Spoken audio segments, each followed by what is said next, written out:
हाँ जी, तो बेटे हम लोग बात शुरू कर रहे हैं एम्पियर सर्किटल लॉ।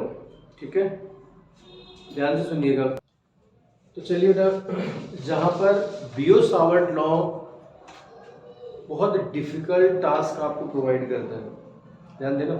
आपने बियो सावर्ट लॉ या फिर बायो सावर्ट लॉ की एप्लीकेशन देख ली है। बायो सावर्ट लॉ या बियो सावर्ट लॉ की जो एप्लीकेशन है कुछ पॉइंट्स पर जाकर बहुत डिफिकल्ट हो जाती है, तो वहाँ एक सूटेबल पाथ प्रोवाइड करता है कि बहुत ही इजी मेथड प्रोवाइड करता है एम्पियर सर्किटल में।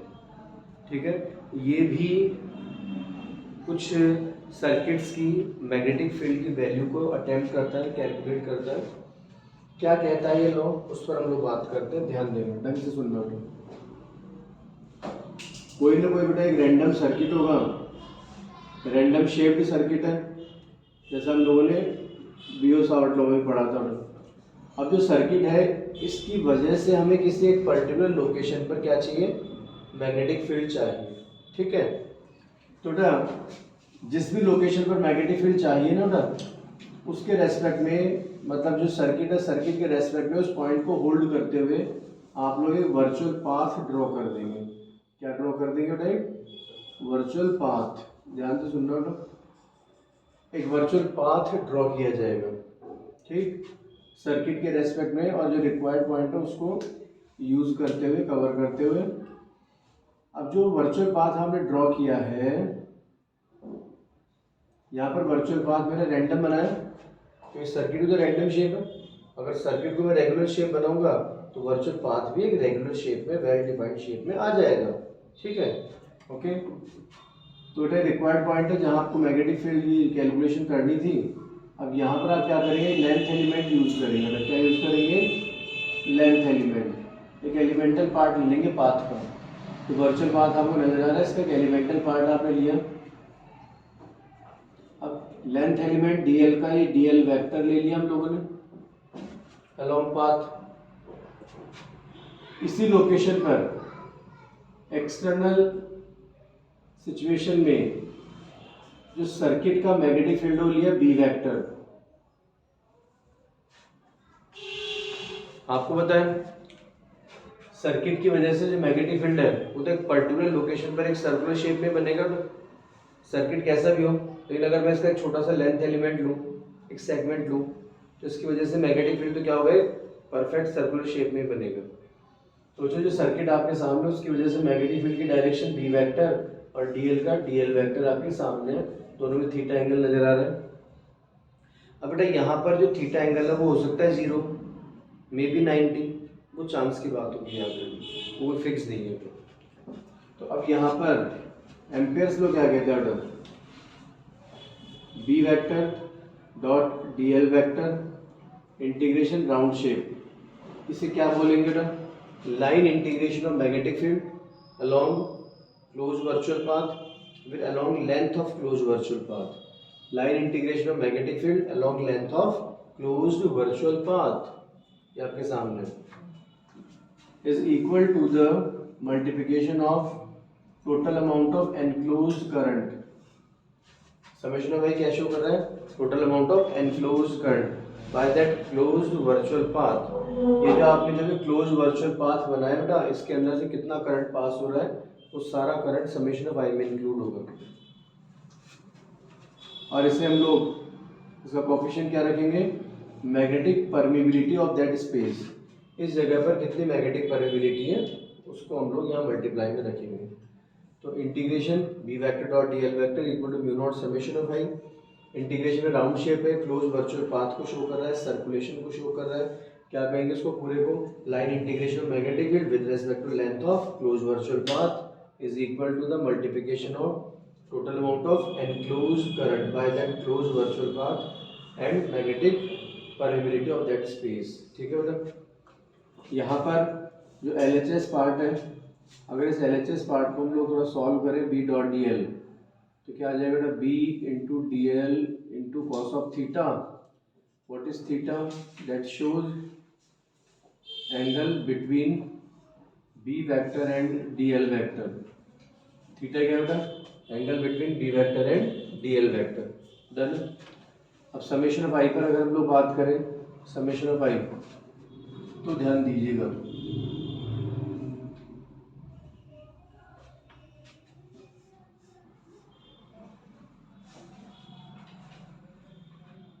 प्लीज ध्यान दें, ये क्लोज वर्चुअल पाथ आपके सामने है।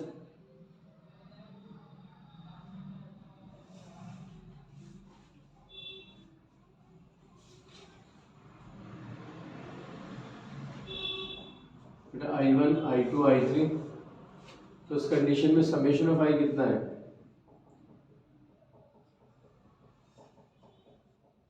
दे सकते हो? इनकेस अगर यहीं पर ये होता तो समेशन ऑफ आई कितना हो जाता? Same amount. रीजन क्या है? समेशन ऑफ आई क्या है? Total amount of enclose current by the close virtual path. इस वर्चुअल पाथ ने कितना करंट एनक्लोज किया? 1 2 3, तो वही रहेगा।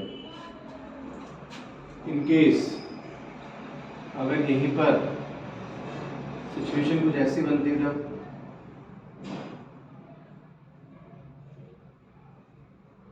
I1 I2 एंड I3, तो याद रखिएगा ग्रेटर माइनस स्मॉलर कर देंगे। तो summation of I1 plus I3 minus I2, I1 I3 same direction में ऐड कर दिया, I2 अपोजिट सब्ट्रैक्ट कर दिया। थोड़ा ये भी हो सकता था I2 अकेला ही हैवी होता है इन सबसे, ठीक है, तो फिर हम इसे इस तरह भी ट्रीट कर सकते थे,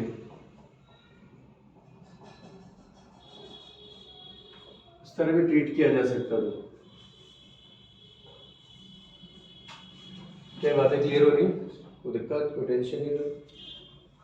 अब बच्चों अगर यहाँ हम लोग इसकी कुछ एप्लीकेशन पर बात करें, application of ampere circuital law. अच्छा बेटा, एप्लीकेशन शुरू करने से पहले एक बात और याद रखिएगा, समेशन ऑफ आई जो है ये all over I C plus I D होता है। नॉर्मल कैलकुलेशन होता है इसमें सिर्फ आई सी लिया जाता है, मतलब कंडक्शन करंट। ध्यान रखिए, समेशन ऑफ आई में अपन नॉर्मल कैलकुलेशन तो आई सी ले लेते हैं, कंडक्शन करंट। ये जब हम लोग पर्टिकुलर ई एम वेव की तरफ जाते हैं, इलेक्ट्रोमैग्नेटिक वेव वगैरह पर बात करते हैं, तो आई सी प्लस आई डी दोनों लिया जाता है। आई डी यहाँ पर डिस्प्लेसमेंट करंट को शो कर रहा है, जो कि मैक्सवेल ने रिप्रेजेंट की थी उधर, और फिर इस लॉ को इसी का इम्प्रूव फॉर्म होता है एम्पियर मैक्सवेल सर्किटल लॉ। ध्यान रखना होगा। तो समेशन ऑफ आई यहाँ तो नॉर्मली आई सी काम आ रहा है, कंडक्शन करंट। करंट मतलब जो करंट वायर के थ्रू फ्लो हो रहा है, फ्री इलेक्ट्रॉन्स के फॉर्म में फ्लो हो रहा है, वही काम में लेते हैं, ठीक है। जब भी हम लोग ई एम वी वगैरह की बात करते हैं तो आई डी डिस्प्लेसमेंट करंट भी इसमें लिया जाता है, याद रखिएगा। हाँ जी, इनकेस अगर हम लोग एप्लीकेशन की बात करें तो एप्लीकेशन में सबसे पहले बेटा हम लोग एक वायर करंट कैरिंग सिलेंडर पर बात करते हैं। देखिए करंट कैरिंग सिलेंडर हम लोगों ने लिया, ये बेटा इसका एक्सिस है, सिलेंडर का एक्सिस, ठीक है। क्रॉस सेक्शन रेडियस हम लोगों ने ली कैपिटल आर, सिलेंडर में करंट फ्लो हो रहा है आई, बेटा सॉलिड सिलेंडर है, कंडक्टर सिलेंडर, ठीक है। तो आपको पता है करंट जब फ्लो होगा, डीसी करंट फ्लो हो रहा है, तो करंट पूरे क्रॉस सेक्शन का यूज करके फ्लो होगा, ठीक है। इसे सॉलिड कंडक्टर के थ्रू जब करंट फ्लो हो रहा है बच्चों, तो करंट चाहे 1 एम्पियर हो चाहे 10 एम्पियर हो, ये कंप्लीट क्रॉस सेक्शन का यूज करके ही फ्लो होता है। डन। अब हम बात कर रहे हैं बेटा इसका जो एक्सिस पॉइंट है उससे स्मॉल आर डिस्टेंस पर एक पॉइंट ले रहे हैं पी, और पॉइंट पी पर हमें क्या चाहिए? मैग्नेटिक फील्ड चाहिए। तो पॉइंट पी कहाँ पर? आउटसाइड है। तो देखिए आउटसाइड के लिए कंडीशन क्या लिया आपने? Small R is greater than capital R. Yes और नो? कैपिटल आर से बड़ा है, तो मैग्नेटिक फील्ड आउटर पॉइंट्स पे कितना हो जाएगा? म्यूनटाई अपॉन 2 पाई आर। याद रखिएगा, ये कंडीशन कौन सी है? स्ट्रेट वायर की कंडीशन याद कीजिए, जब इनफाइनाइट लेंथ की आपने बात की थी तो सेम सिचुएशन आएगी। ओके, इसी में अगर ये पॉइंट भी सरफेस पर हो जाएगा तो इसका मतलब small R is equal to capital R हो जाएगा। तो मैग्नेटिक फील्ड सरफेस पर कितना आ जाएगा? म्यूनटाई अपॉन 2 पाई कैपिटल आर। और अगर बेटे यही पॉइंट पी सिलेंडर के अंदर आ जाए तो small R less than capital R. Small R less than capital R. तो इस सिचुएशन में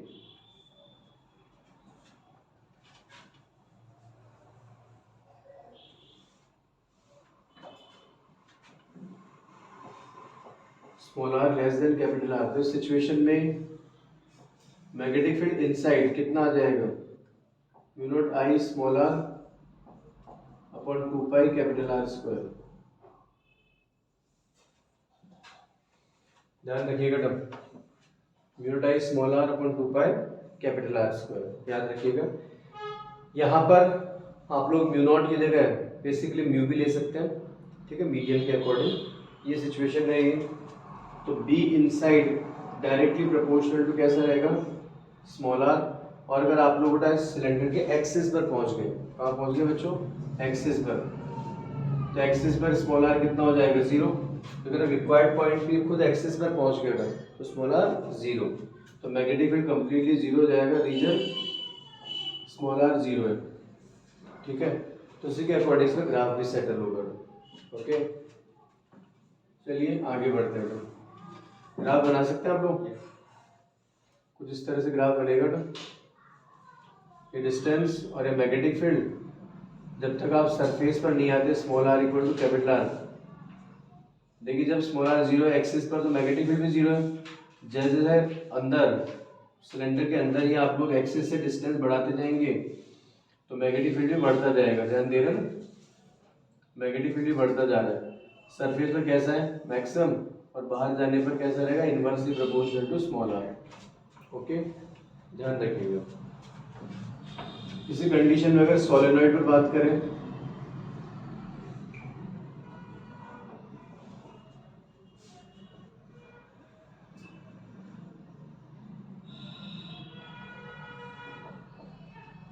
सोलेनॉइड, सोलेनॉइड के लिए जो बेसिक रिक्वायरमेंट्स है वो क्या है,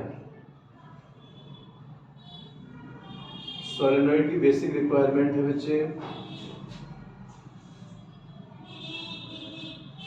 फिजिकली फर्स्ट रिक्वायरमेंट है cross section radius is negligible और very small in comparison of its length. Length के कंपैरिजन में इसका क्रॉस सेक्शन रेडियस या डायमीटर कैसा होगा, बहुत ही छोटा होगा फर्स्ट, ठीक है। इसका जो बेस है वो नॉन मैग्नेटिक मटेरियल का होना चाहिए, जनरली हम लोग डाइलेक्ट्रिक भी यूज कर सकते हैं। इस पर जो लेमिनेटेड कॉपर वायर है with large number of turns, laminated copper wire हम लोग इस पर अरेंज करेंगे with large number of turns. इसमें नंबर ऑफ टर्न्स काफ़ी ज़्यादा, काफ़ी हैवी क्वांटिटी में रखे जाते हैं, ठीक है। Even that layer to layer भी हम लोग इस पर अरेंज कर सकते हैं, लेयर टू लेयर विंडिंग भी कर सकते हैं। यहाँ पर फर्स्ट लेयर हो गई, फिर उसके ऊपर सेकंड लेयर, थर्ड लेयर, इस तरह से विंडिंग की जा सकती है अकॉर्डिंग टू रिक्वायरमेंट। तो बच्चों ये सोलेनॉइड आपके सामने है, cross section radius, cross section diameter बहुत छोटा होगा in comparison of its length, और इसके लेंथ के अलोंग लेमिनेटेड कॉपर वायर को आप लोग बहुत बड़े अमाउंट में with large number of turns arrange करेंगे, ठीक है। तो मतलब नंबर ऑफ विंडिंग बहुत ज़्यादा रखेंगे, नंबर ऑफ टर्न्स बहुत ज़्यादा रखेंगे, समझ गए, दिक्कत नहीं बच्चों। जैसे आप करंट फ्लो करते हैं तो करंट फ्लो करने पर क्या रहेगा, करंट फ्लो करने पर बेटे सोलेनॉइड का हर एक टर्न सोलेनॉइड के अंदर यूनिफॉर्म मैग्नेटिक फील्ड जनरेट करने की ट्राई करेगा। तो ध्यान रखना सोलेनॉइड का जो कोर पार्ट है, ठीक है, इन पार्ट्स पर मैग्नेटिक फील्ड यूनिफॉर्म रहेगा, आइडेंटिकल रहेगा। कॉर्नर पर मैग्नेटिक फील्ड जस्ट हाफ हो जाएगा, इसके कोर में मैग्नेटिक फील्ड यूनिफॉर्म रहेगा थ्रू आउट। कॉर्नर पर जैसे आप पहुंचेंगे ना तो मैग्नेटिक फील्ड जस्ट हाफ, और फिर इसके लेंथ के अलोंग अगर आप आउटर पॉइंट्स पर जाएंगे, मतलब एक्सियल पॉइंट्स पर जाएंगे ना, तो magnetic field gradually decrease, step by step decrease होगा। और अगर आप इसकी लेंथ के परपेंडिकुलर बाहर निकले तो मैग्नेटिक फील्ड शार्पली 0 हो जाएगा। ध्यान रखिएगा, जब तक आप इसके सेंटर में हैं, कोर में हैं, तब तक मैग्नेटिक फील्ड यूनिफॉर्म बना हुआ है हर एक पॉइंट पर। B is equal to mu not small N I या mu not capital N I upon L. बेटा इनिशियल टू फाइनल अगर total number of turns n है, इसकी लेंथ l है, तो number of turns per unit length n by l। बेटा मैं length को स्मॉल l ले लेता हूँ यहाँ पे, ठीक रहेगा, क्योंकि मुझे फिर जो अपन EMI पढ़ेंगे इलेक्ट्रोमैग्नेटिक इंडक्शन, वहाँ पर क्या capital L coefficient of self induction होता है, तो वहाँ दिक्कत नहीं आएगी आपको। तो बच्चों स्मॉल एल क्या number of turns per unit length, तो N/L, तो स्मॉल एल का N/L दे सकते हैं, ध्यान रखिएगा।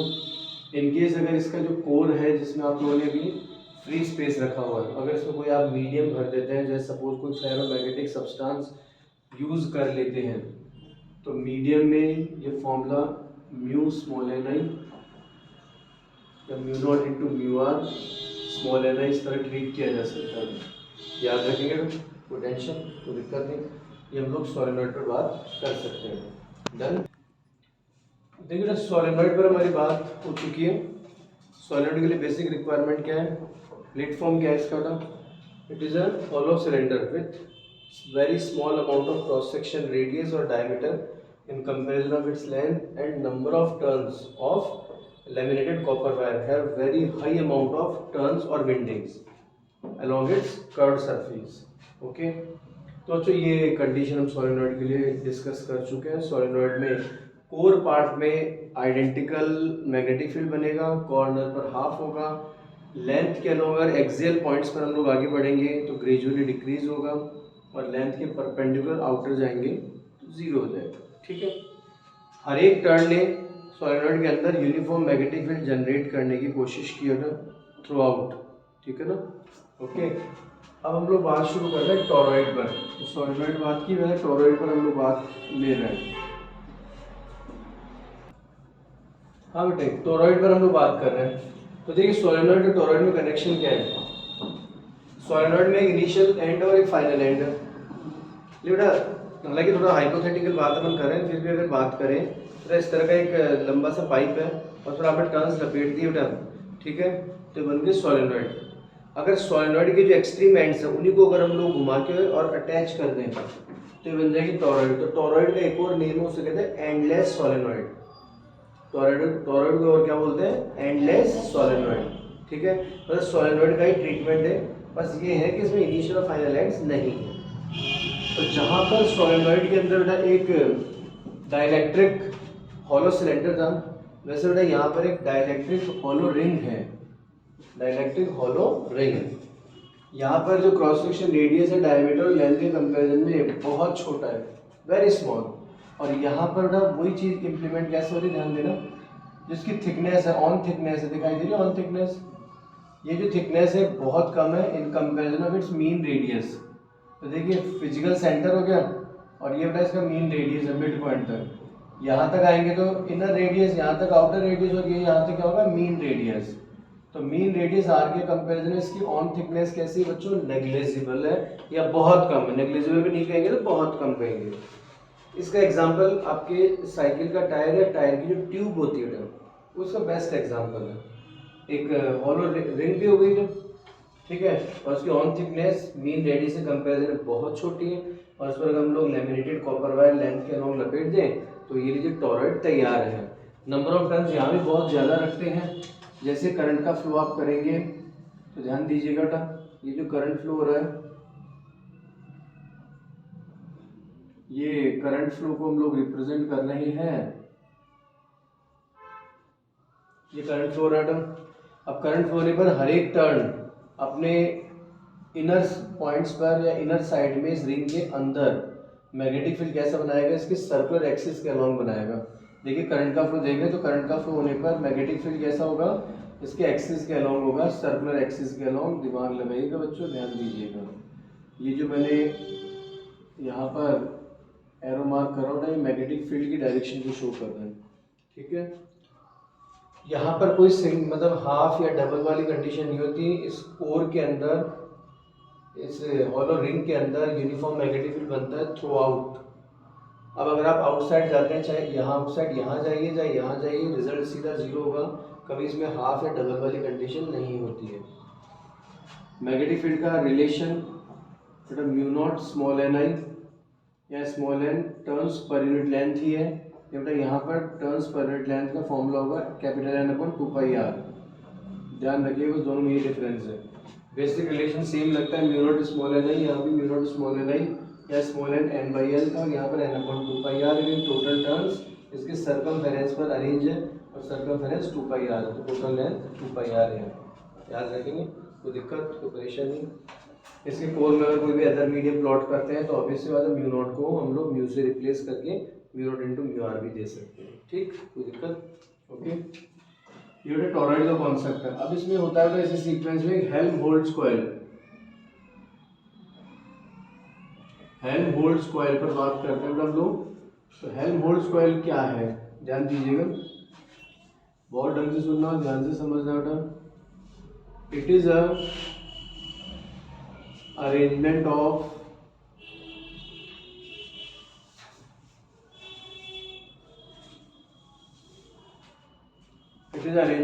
two parallel and 100% identical coils। बेटा ये दो कॉइल्स हम लोगों ने लिए, इनके number of turns, radius, current amount, current की फ्लो की डायरेक्शन सब सेम है। इनका जो सेंटर है वो एक कॉमन एक्सिस पर है और इनके सेंटर टू सेंटर जो गैप है वो किसी भी एक कॉइल के रेडियस के इक्वल है। ये दो कॉइल्स हम लोगों ने लिए बेटा, इनमें नंबर ऑफ टर्न्स भी सेम है, इनकी जो रेडियस है बेटा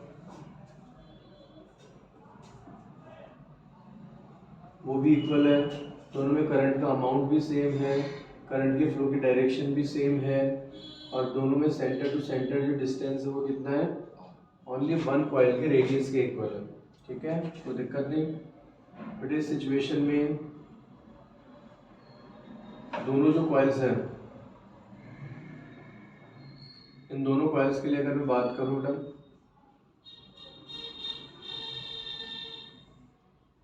ध्यान से सुनना अच्छे से।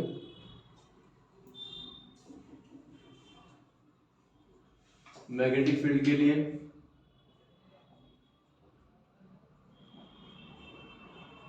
कॉइल 1 एंड 2, तो देखिए ध्यान दीजिएगा, कॉइल के सेंटर पर मैग्नेटिक फील्ड कैसा होगा, मैक्सिमम, और जैसे जब आप इसके एक्सिस के अलोंग बढ़ेंगे तो मैग्नेटिक फील्ड ग्रेजुअली डिक्रीज होगा।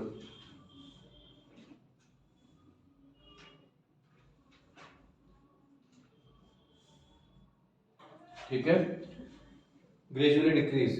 अब यहाँ पर दोनों कॉइल्स का जो मिड सेक्शन है, इस मिड सेक्शन में दोनों का मैग्नेटिक फील्ड ओवरलैप हो रहा है क्या, तो टाइप ओवरलैप मैग्नेटिक फील्ड क्या करेगा, जो फाइनल वैल्यू अटेम्प्ट करेगा